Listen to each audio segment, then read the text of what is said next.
할렐루야. 여러분 3주 만에 만나게 뵙게 돼서 반갑습니다. 평안하셨죠?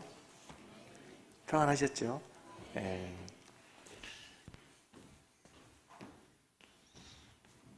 저는 너무 좋은 게 이게 말이 통하는 곳에 살아서 너무 좋습니다.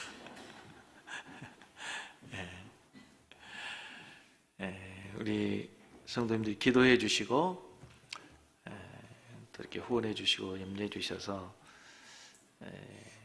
3주 정도의 그 안식월을 마치고 이렇게 돌아오게 됐습니다. 제가 안식월을 갖게 된 그 계기가 이제 올해 제가 26년째 목회를 하는데 우리 교회 형편상 1년을 안식년 갖기도 어렵고 또 몇 개월 교회를 비우는 것은 쉽지 않는 상황입니다. 그래서 이제 1년에 한 달을 쉬면 제가 은퇴할 때까지 1년 정도 12번 정도의 안식월을 갖게 되더라고요. 그래서 조금 저도 쉼과 충전을 위해서 좀 더 세상을 넓게 보는 그런 견문을 넓히기 위해서 안식월을 갖게 되는데 또 참 좋은 교회였고요. 또 이렇게 강단에서 우리 성도님들을 만나 뵙게 돼서 너무나 반갑습니다.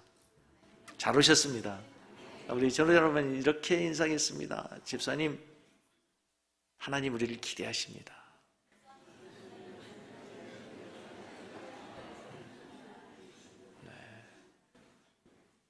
네, 하나님께서 우리 교회를 또 우리 성도들을 기대하신 줄로 믿습니다. 또 오늘 오셨으니까 은혜 받고 가시기 바랍니다.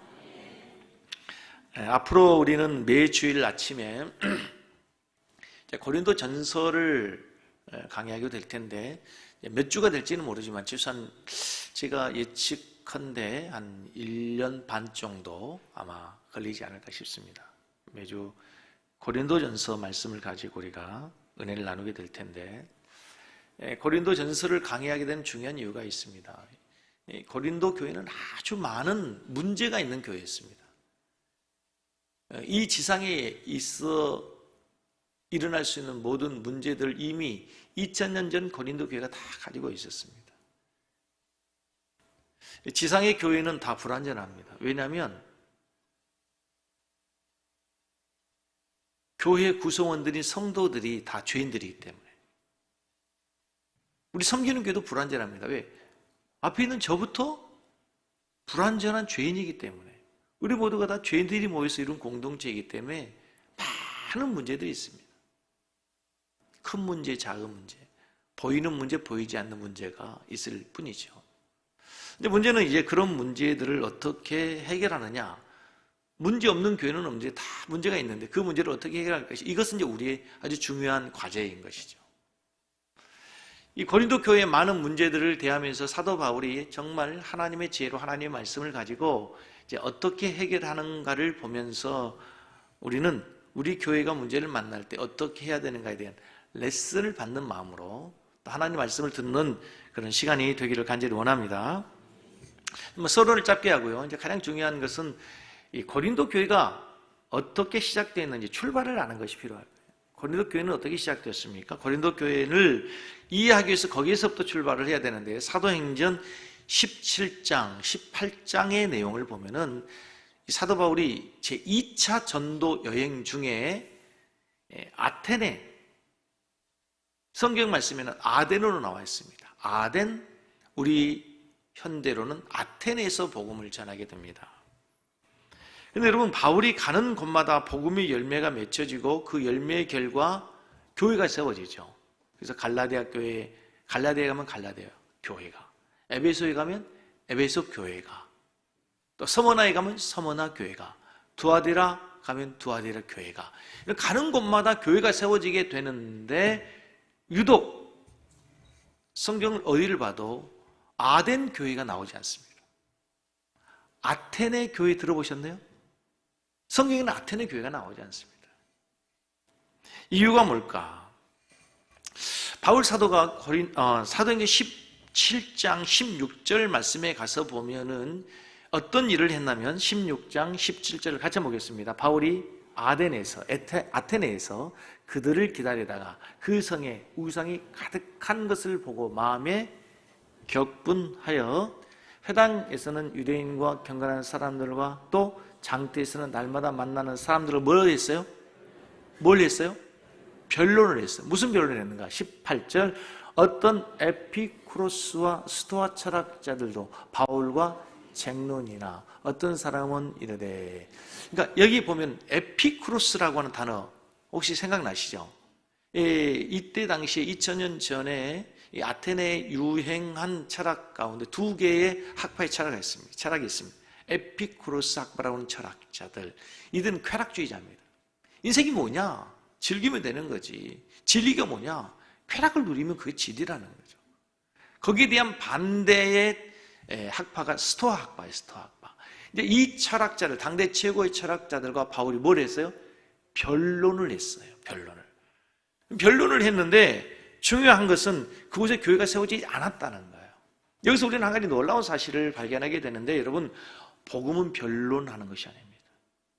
하나님 말씀은 변론하는 것이 아니고요, 선포하는 거예요. 제일로 바보, 어리석은 사람이 누구냐면요, 이단들과 기독교를 공격하는 자들과 논쟁하고 변론하는 거예요. 내가 그 사람과 논쟁해서 이긴 다음에 그 사람 기분 나빠 교회 안 나옵니다. 내가 지잖아요? 자기가 이겼기 때문에 교회 안 나와요. 그래서 복음은 논쟁이 아니고 뭐 하는 거예요? 선포하는 거예요. 바울은 복음을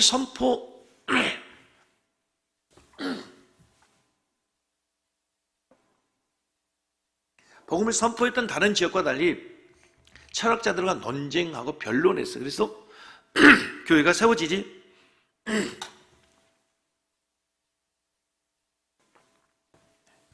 죄송합니다. 세워지지 않았어요. 그리고 나서 이 아덴을 떠나서 도착한 곳이 어딘가 하면 바로 이 고린도라고 하는 지역이에요.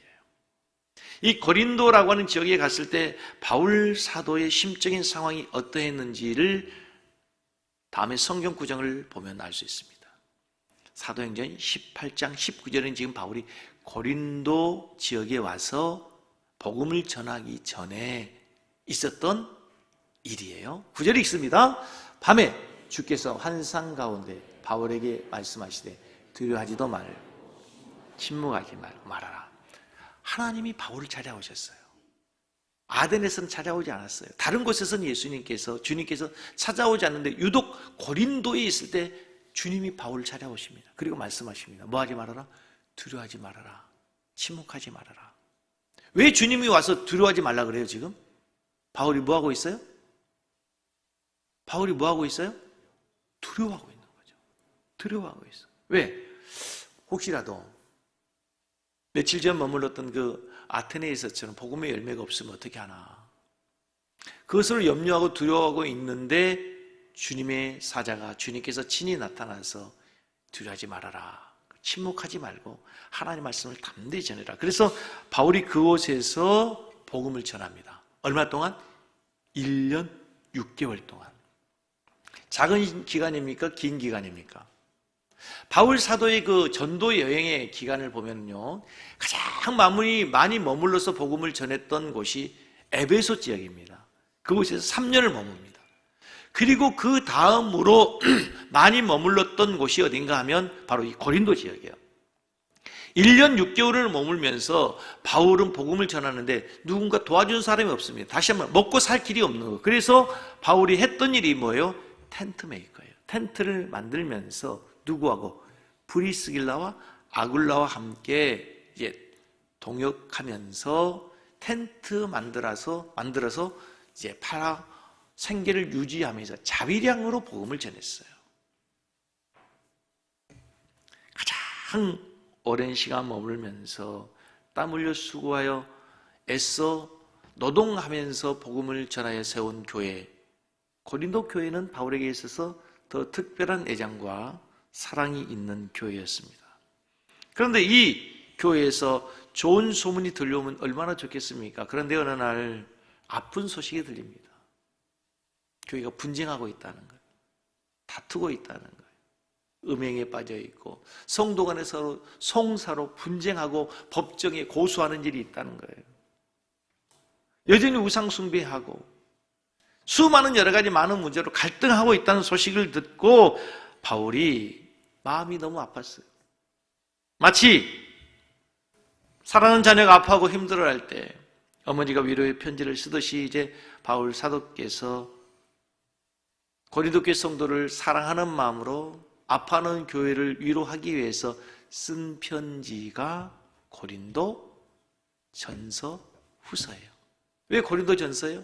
첫 번째 쓴 편지가 고린도 전서, 두 번째 쓴 편지가 고린도 후서가 되는 거예요. 자, 우리는 고린도 전서를 살피게 되는데, 자, 1장 1절을 자 보겠습니다. 서론을 간단히 하고 1장 1절을 같이 읽겠습니다. 하나님의 뜻을 따라 그리스도 예수의 사도로 부르심을 받은 바울과 형제 소스데네는. 편지를 시작하면서 바울은 자신이 누군가를 밝힙니다. 내가 왜 너희들에게 이 편지를 쓰는지, 내가 누구인지를 밝히는데, 나는 하나님의 뜻을 따라 그리스도 예수의 사도로 부르심을 받은 자다. 나는 내 뜻대로, 내 임의로 하나님 일을 하는 자들이 아니다. 나는 하나님이 불러 하나님의 뜻대로 세움을 받은 하나님이 보내신 뭐다? 사도다. 이제 이 말씀을 살피기 전에 바울과 누구라고요? 형제 소스데네가 나옵니다. 이 소스데네가 누군가 성경에 딱 두 번 나옵니다. 오늘 여기 본문하고 사도행전 18장에 보면은 이제 바울이 고린도에서 복음을 전하다가 법정에 섭니다. 그때 그 법정에 설 때 함께 재판을 받은 사람이 누군가 하면 이 소스데네인데, 이 소스데네는 고린도 지역의 회당장이었어요. 회당장으로서 이제 복음을 전한다는 죄목으로 형벌을 받습니다. 그런 이후에 바울과 동행하게 되고 신실한 복음의 전도자의 삶을 살아가면서 바울과 동행하여서 이제 그 사랑하는 모교 고린도 교회에 편지 쓸 때 함께 편지를 쓰고 있는 사람이 누구다? 소스데네란 말이죠. 자, 그것은 이제 그 정도 하고, 중요한 것은 바울이 오늘 지금 1장 1절을 통해서 뭐냐면 자신의 정체성을 분명히 하는 거예요. 한번 따라서 하겠습니다. 정체성을 분명히 하라. 이게 얼마나 중요한지 모릅니다. 내가 누구인지를 아는 게 중요하죠. 내가 누구인지를 아는 게 중요해요. 헬라어로 사도란 아포스톨로스, 즉 보내심을 받은 자라는 뜻입니다. 바울은 자신을 누구로 아냐면 하나님으로부터 보내심을 받은 자라는 거예요. 근데 이 사도로 내가 하나님의 뜻으로 부르심을 받았다라고 지금 힘주어 처음부터 말하는 중요한 이유가 있어요.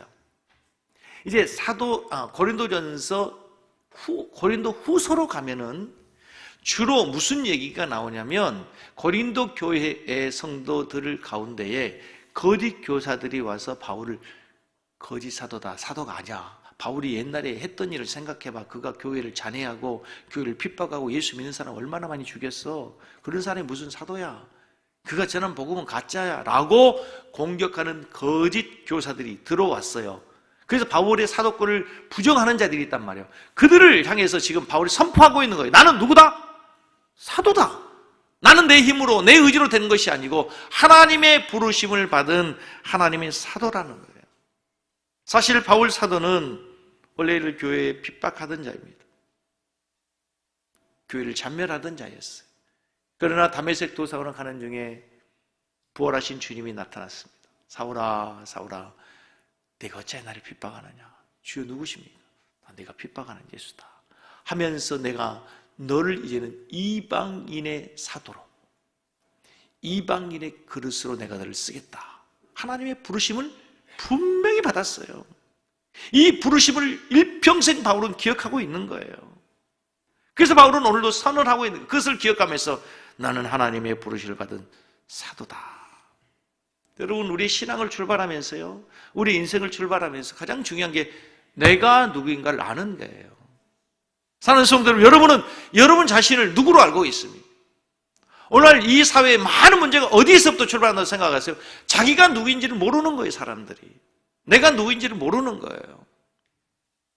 신을 부정하기 때문에 진어론의 결과 물질 만능주의에 빠져 있는 사람들이 내가 누구인지를 모르는 거예요. 그래서 쾌락주의로 빠지는 거예요. 자기 인생의 주인이 자기 자신인 걸로 알고 그래서 자기 마음대로 인생을 살기 때문에 세상은 점점점 혼탁해질 수밖에 없다는 거예요, 여러분. 여러분 며칠 전 뉴스를 보고 얼마나 깜짝 놀랐습니까, 여러분? 범죄했어요. 사람을 죽였어요. 왜 죽였냐 물어보니까 한번 죽여보고 싶었다는 거예요. 어젠가요, 그젠가요? 그 대낮에 사람을 죽이고 나서 왜 죽였냐니까 그 사람도 좀 불행하게 해보고 싶어서, 불행하게 만들고 싶어서 사람을 함부로 했다는 거죠. 함부로 목숨을. 여러분, 만약에 우리가 내가 누구인지를 안다면, 내가 이 세상에 우연한 존재로가 아니고 내가 어쩌다 태어난 존재가 아니라 하나님의 계획 속에 있어요. 하나님의 형상으로 하나님께서 심혈을 기울여 만든 하나님의 자녀라고 하는 사실, 내가 하나님의 피조물이라는 사실을 안다면 어찌 감히 그런 삶을 살 수 있겠어요, 여러분? 그래서 여러분, 우리에게 중요한 것은 여러분이 누구인지, 내가 누구인지를, 나의 정체성, 나의 아이덴티티에 대해서 정확한 인식과 정의가 필요하다는 사실을 믿으시기 바랍니다. 여러분 누구입니까? 여러분 누구세요? 인생에는 두 종류의 사람이 있다고 합니다. 첫째는 고르는 인생, 내가 주인이 돼서 내 마음대로 내 좋은 것을 고르며 살아가는 인생. 내 인생을 내가 고르면 내 인생의 주인은 내가 됩니다. 그래서 편리할 것 같고 좋을 것 같고 성공할 것 같지만 내 입맛에 맞는 것, 내가 보기에 내가 좋은 것, 내가 행복할 것 같은 것 선택하며 살아가는 것, 좋고 행복하고 성공할 것 같지만 절대 아닙니다. 사사기를 보십시오. 내가 고르고 내 인생의 왕이 되어서 내 마음대로 살아가니까 어떻습니까? 늘 오류입니다. 늘 실수입니다. 늘 실패입니다. 그래서 여러분, 우리에게 중요한 것은 하나님이 부르시는 부르심을 따라 살아가는 거예요. 내 뜻대로, 내 마음대로, 내 주인 되어 살아가는 것이 아니라 하나님의 부르심을 따라서 하나님의 뜻을 따라 살아가면 실패나 후회함이 없이 주의 뜻을 이루게 되는 인생이 될 줄로 믿습니다. 중요한 것은 여러분, 부르심을 따라 살아가면, 하나님의 뜻을 따라 살아가면 많은 어려움이 있습니다. 더 큰 어려움이 있을 수 있습니다. 그럼에도 흔들림이 없습니다. 갈등하지 않습니다. 어떤 경우에도 부르심이 분명하니까 가야 할 길이 분명해집니다.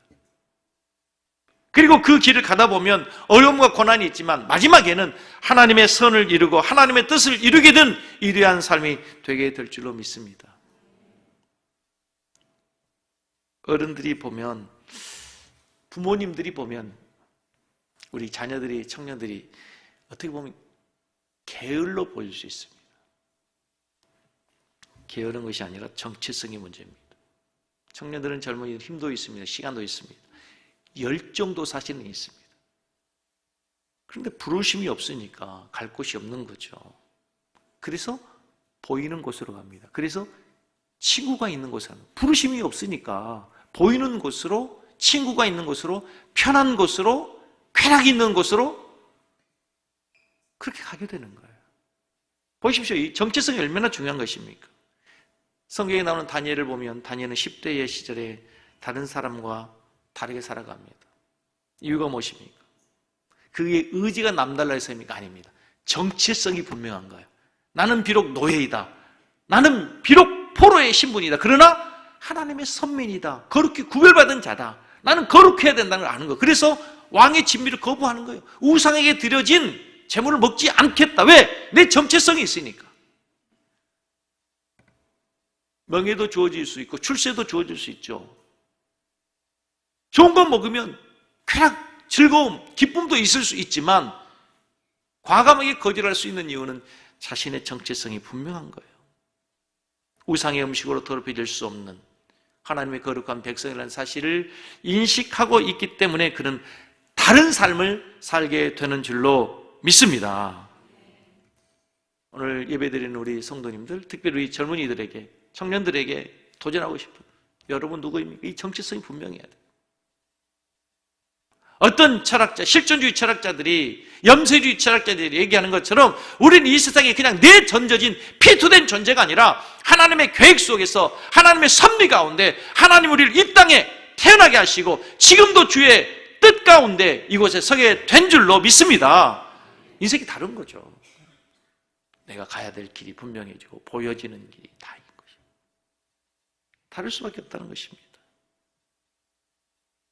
우리 인생 가운데 정체성이 분명하지 않으면 여러분 우스운 일이 생길 수 있습니다. 내 인생 가운데 우스운 일 얘기 있지 않습니까? 주일날 아들이 어머니에게 얘기합니다. 엄마, 나 오늘 교회 가기 싫어요. 성도들 보는 것도 힘들고 부담스럽고 만나기도 싫어. 주일은 왜 이렇게 빨리 돌아오는 거예요? 나 정말 교회 가기 싫어요. 어머니가 얘기합니다. 아들아, 너는 그래도 교회 가야 된다. 왜요? 너는 그 교회 담임 목사지 않느냐? 이 정체성이 없는 게 담임 목사가 자기가 담임 목사인 걸 놓친 거예요. 네? 성도 보는 게 부담스러워. 주일 너무 빨리 돌아오고. 그 옛날에 제가 그랬어요. 옛날에 제가. 정체성이 얼마나 중요한 겁니까? 바울이 이 부르심을 따라서 가는데 여러분 보십시오.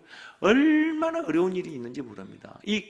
내가 사도로 부름을 받았다라고 말하는 이 고린도 교회 성도들에게 바울이 하는 이야기를 들어보세요. 고린도후서 11장 22절 28절을 한번 바울의 고백을 한번 여러분이 직접 실제적으로 한번 고백해 보시기 바랍니다. 22절부터 있습니다. 시작. 그들이 히브리인이냐? 잠깐만요. 지금 이 말이 왜 이 본문의 구절이 나오냐면 바울이 사도가 아니다, 가짜다, 그가 전한 복음도 거짓이다라고 말하는 사람들에게 반문해서 한 이야기예요. 22절부터 그들이 히브리인이냐? 좀 더 크게 읽습니다.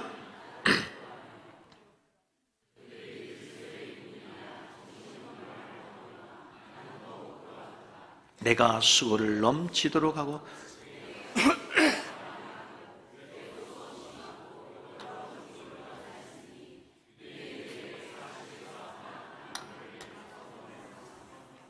세 번 태장으로 맞고 한 번 돌로 맞고 세 번 파산하고 일주일을 깊은 바다에서 지냈습니다. 여러 번 여행하면서 강의 위험과 강도의 위험과 동족의 위험과 이방인의 위험과 신의 위험과 광야의 위험과 바다의 위험과 거대 형제 중의 위험을 당하고 또 수고하며 애쓰고 여러 번 자지 못하고 줄이며 목마르고 여러 번 굶고 춥고 헐벗었노라. 이외에 이런 고사하고 아직도 날마다 내 속에 눌리는 일이 있으니 곧 모든 교회를 위하여 염려하는. 여기서 바울이 당한 그 고난이 수십 가지죠. 배고프고 헐벗고 굶주리고 강의 위험, 강도의 위험, 동족의 위험, 태장에 맞고 40에 가만 하나 가만 매를 맞고 옥에도 갇히고 수 없는 많은 일을 겪었어요. 우리 같으면 에이 못 해먹겠어 그냥, 그렇죠? 에이 나 그만둘래, 나 여기서 다 내려놓고 싶어요. 우리가 연말 되면 목사님 나 내려놓을래요. 교사 못하겠습니다. 셀리도 못하겠습니다. 우린 이 가운데 하나만 있어도 못하겠다 그럴 거예요. 그죠? 잠 못 자는 거, 배고픈 거, 굶주리는 거, 추운 거, 그죠? 못하겠다고 할 거예요. 그런데 바로 이 모든 일들을 당하면서도 못하겠어요가 아니에요. 오히려 바울에게 더 큰 고민이 있어요. 이런 아픈 건 아무것도 아니다는 거예요. 이런 고난점 아무것도 아니, 더 큰 고민이 있는데 뭐예요? 맨 마지막 절 보세요. 떼어줘 보세요. 이 외에 일은 고사하고 이 외에 일은 고사하고 아직도 날마다 내 속에 눌리는 일이 있으니 곧 교회를 위하여 염려하는 것이다. 이게 사도예요. 이게 부르심 받은 자란 말이에요. 매 맞고 헐벗고 굶주리고 동족의 위험 40에 하나 가만 매를 맞고 옥에 갇히고 수 없는 일을 당했는데 그건 나 다 참을 수 있는데 더 큰 고민이 있어요. 그게 뭐예요? 하나님이 교회를 세우라고 나를 사도로 부르셨는데 그 교회를 세워야 되는 염려, 그 교회를 온전한 건강한 교회로 만들어야 되는 그 일로 인해서 자기는 더 염려한다는 거예요. 이게 부르심을 받은 자들이에요. 그래서 여러분, 우리가 어렵다고 말하지 말고 어려운 순간 내가 누구인가를 다시 돌아보시고 확인하는 여러분 되기를 바랍니다. 내가 누구인지. 여러분, 사랑하는 성도 여러분, 사도 바울을 하나님이 불러서 사도 세웠다는 말씀 속에서요, 하나님의 뜻이, 그리고 하나님께서 하나님의 일을 이루어가는 방법이 얼마나 아름답고 매력적이고 놀랍습니까? 사실은 바울 사도는 사도가 되어서는 안 된 사람이에요.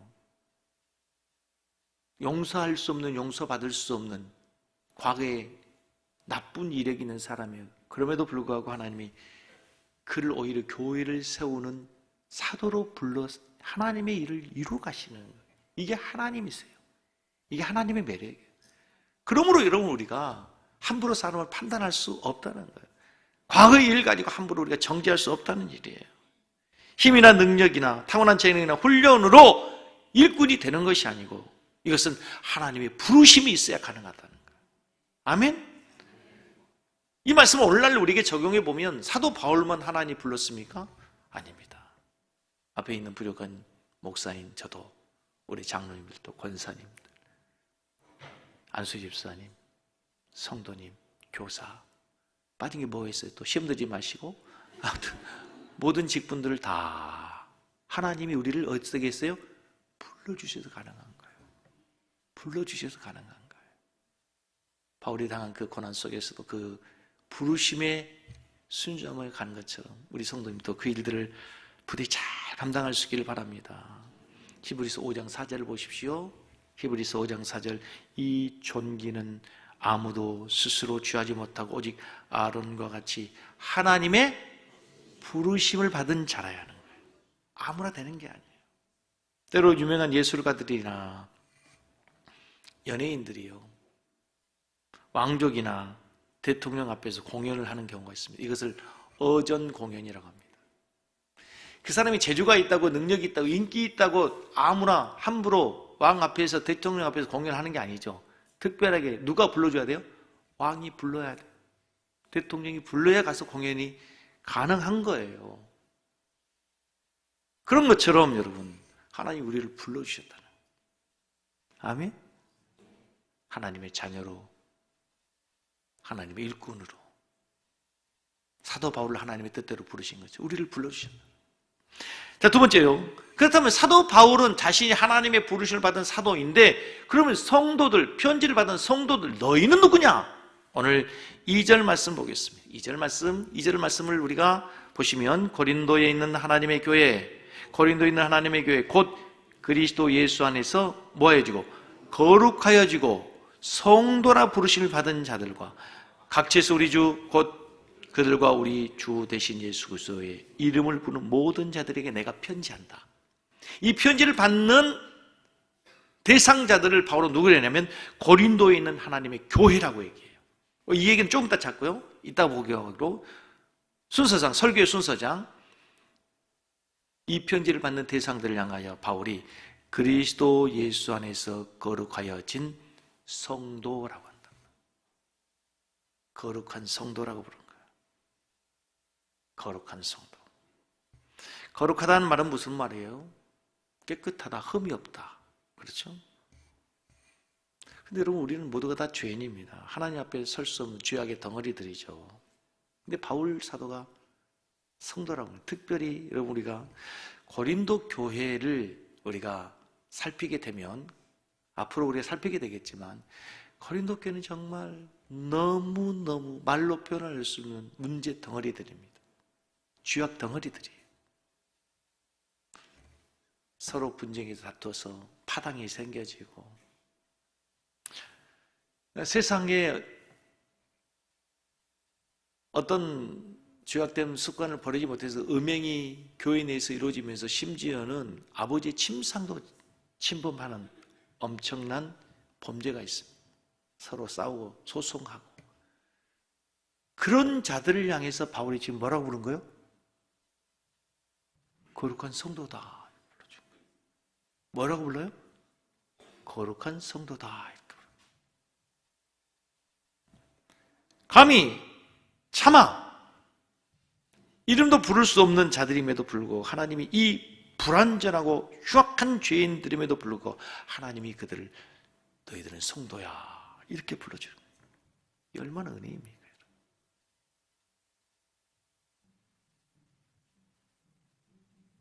근데 여러분, 영어로 보면 이 성도라는 단어를 한번 영어 성경에 있는 분 찾아보십시오. 세인트로 되어 있습니다. 세인트.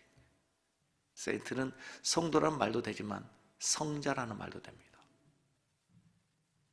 옆에 계신 분 한번 인사해 주세요. 성자님. 와. 근데 여러분, 하나님이 늘 우리를 그렇게 불러주세요. 하나님은 예수님 우리를 늘 그렇게 불러주세요. 시몬, 그를 베드로라고 불러주죠. 베드로는 반석이라는 얘기잖아요. 근데 베드로가 반석입니까? 얼마나 시행착오 많습니까? 주님, 다른 사람 어쩔지 모르는 저는 절대로 주님 부인하지 않겠습니다 하고 금방 그 다음날 예수님 부인하고 저주까지 하고 얼마나 많은 실수를 하는 허물투석입니까? 그럼에도 불구하고 베드로다 반석이다 불러주셨어요. 그런데 진짜 베드로가 예수님 만나고 부활하신 주님을 만난 후에 베드로가 됩니다. 반석이 됩니다. 교회를 세우는 기초가 됩니다. 하나님 우리를 그렇게 기대해 주시는 거예요. 그리고 이제 우리가 그 기대대로 살아야 되는 우리 성도들의 삶이 되기를 원합니다. 우리 모두 다 죄인들이에요. 저도 죄인이에요. 저의 모든 삶을 까놓고 보면은요, 우리가 부끄러워서 이 자리에 설 수 있는 사람 아무도 없을 거예요. 그럼에도 불구하고 하나님 우리를 기대하시면서 우리를 성도라고 불러요.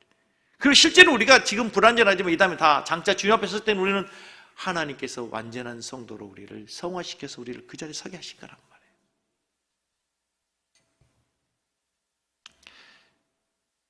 그 유기성 목사님이 쓴 우리 서로 사랑하자라는 책에 나온 이야기인데요. 전라남도 어느 섬 마을에 선생님 부인에게 갔습니다. 가서 보니까 이 난감한 것이 섬 아이들이 하는 말의 절반이 다 욕인 거예요. 저희 아내가 저희 시골 집에 처음 갔을 때 충격을 받은 거예요. 왜냐니까 우리 어머니가 하는 말이 절반 욕이거든. 그럼 그 다음에 이제 아주머니들이 이제 아유 정수가 이제 색시를 데리고 왔대 하니까 이 아줌마 저 아줌마 동네 사람 다 모일 거 아니에요. 하는 얘기들을 듣고 깜짝 놀래요. 왜 이렇게 다 싸우냐고. 이 선생님이 가서 보니까 애들이 욕을 너무 많이 하는 거예요. 그래서 선생님이 아이들에게 욕하지 않도록 하기 위해서 숙제를 내렸어요. 각자 아이들에게 반 아이들에게 딱지를 10장씩을 나눠주면서 욕하는 아이의 딱지를 빼앗게 하고 욕 안 하는 아이 딱지를 많이 모은 아이에게는 상을 주기로 했어요. 욕에서 딱지를 빼앗긴 아이는 이제 반대로 하나님이라 선생님에게 벌을 받아야 되겠죠. 그래서 한 달 뒤에 검사하기로 했는데 학생 중에 선생님을 너무 좋아하는 아이가 있고 선생님이 너무 사랑받고 싶은 아이가 있었어요. 그래서 선생님 말씀대로 하고 싶었어요. 그런데 욕을 안 할 방법이 없는 거죠. 말만 하면 자기도 모르게 욕이 나와서 입 틀어막고 나면 이미 딱지 뺏기고 난 다음이죠. 한 달 됐는데 선생님이 숙제 검사하는데 자기에게는 딱지 한 장도 없는데 옆에 있는 아무개에게는 딱지가 40장이나 있는 거예요. 그 아이는 칭찬을 받고 선생님 교무실로 불러갔어요. 벌을 줬다고 했지 이제 한 장도 없이 다 뺏겼으니까 10대 종아리 거더라. 선생님이 회초리로 종아리를 3대 맞는데 얼마나 세게 때리든지 3대 맞으니까 이제 더 맞으면 죽을 것 같아가지고 도저히 맞을 수가 없어서 뒤로 돌아서면서 선생님 때리지 마세요. 죽겠어요. 하면서 선생님 눈을 보았는데 선생님 눈에서 눈물을 흘리고 있어요. 눈물을 흘리시면서 이놈아 내가 너를 믿었는데 나는 너를 믿었는데 하는 그 말을 들으면서 아이가 다시 돌아서서 때려달라고 했습니다. 그리고 7대를 맞는데 하나도 아프지 않았어요. 왜요? 너무 부끄러워서. 그러면서 결심했다지 않습니까? 교실로 돌아가서 펑펑 울면서 나 이 다음에 선생님처럼 될 거야. 나 이 다음에 선생님처럼 훌륭한 사람 될 거야. 결심했다는 거죠. 학생이 욕하는 것 때문에 너무 괴로워서 우는 선생님 얼굴이 아이를 바꾼 거예요. 그때 그 섬마을 욕쟁이 아이가 여러분 기억하실지 모르겠는데 크리스천 치유 상담 연구원 원장님이신 정택이 박사님이세요. 그래서 그분이 이제 예수님을 만나고 한국 최고의 치유 상담가가 돼요. 자신이 욕한 것 때문에 우는 선생님의 얼굴이 아이의 인생을 바꾼다면 여러분 내 안에 오셔서 내가 죄를 지을 때마다 성령으로 탄식하시는 우리 주님, 내가 지은 그 죄 때문에 십자가에서 피 흘려 죽으신 우리 주님의 죽으심과 고통과 아픔을 생각한다면 여러분 어찌 우리가 변하지 않겠어요? 죄를 지을 때마다 죄의 유혹이 있을 때마다 십자가에서 엘리 엘리 라마 사박다니를 외치시는 그 주님의 음성을 기억한다면 우리가 어찌 변화되지 않을 수 있겠냔 말이에요. 한없이 부족하고 허물투성이인 섬말 아이를 향하여 흘리신 그 선생님의 눈물이 아이를 변화시킨 것처럼 주님께서는 지금도 우리를 기대하고 계신단 말이에요. 비록 우리가 허물 많고 죄악의 투성일지라도 주님 우리를 뭘로 불러주시죠? 성도로 불러주시면서 우리가 그런 거룩한 자가 되기를 기대하고 있다는 사실을 믿으시기 바랍니다. 장성한 그리스도의 분량에 이르는 하나님의 자녀가 되기를 기대하고 있다고 믿으시기 바랍니다. 마지막, 오늘 본문 말씀에 보면은 너희가 누구냐? 너희가 교회라는 거예요. 1장 2절을 다시 보세요. 고린도에 있는 하나님의 교회, 곧 교회가 뭐냐? 그리스도 안에서 거룩하여지고 성도로 부르심은 받은 자들 공동체가 교회라는 거예요. 교회. 여러분, 교회가 뭡니까? 많이 들었지만 여러분, 교회는 건물이 아니고 믿는 자들의 모임이에요. 교회가 뭡니까? 이 건물이 아니고 지금 모여있는 우리 성도들 한 사람 한 사람이 모여있는 이 공동체가 섬기는 교회라는 사실을 믿으시기 바랍니다. 오늘 많은 성도들이 놓치고 있는 게 있어요. 좋은 교회를 자꾸 찾아요. 여러분, 제가 말씀드리지만 여러분, 좋은 교회는 없어요. 여러분이 좋은 교회가 돼야 좋은 교회가 되는 거예요. 아셨어요? 다시 말씀드리지만 여러분, 절대 교회 다니지 마세요. 여러분, 예수 믿으세요? 교회 다니지 마시고 여러분 좋은 교회가 되십시오. 그러면 여러분 좋은 교회로 만들어져 가게 되는 거예요. 저는 섬기는 교회를 세상의 사람들이 평가할 때 여러분을 보면서 좋은 교회야. 참 우리 세상에 좋은 교회라고. 좋은 교회가 어디에 있냐고. 송산 그린시티에 가면 들어간 입구에서 보면 십자가가 높이 있는 곳에 그게 교회가 있다고 아니라 우리 회사의 과장님이, 우리 회사의 집사님이 좋은 교회라고 인정을 받을 수 있기를 주의 이름으로 간절히 축복합니다. 우리 섬기는 교회가 이제는 세상에 많은 사람들의 칭찬 듣는 좋은 교회가 되기 위해서 한 사람 한 사람 성도님들이 아름다운 교회로 잘 지어져 가기를 다시 한번 간절히 소원합니다. 우리 찬양하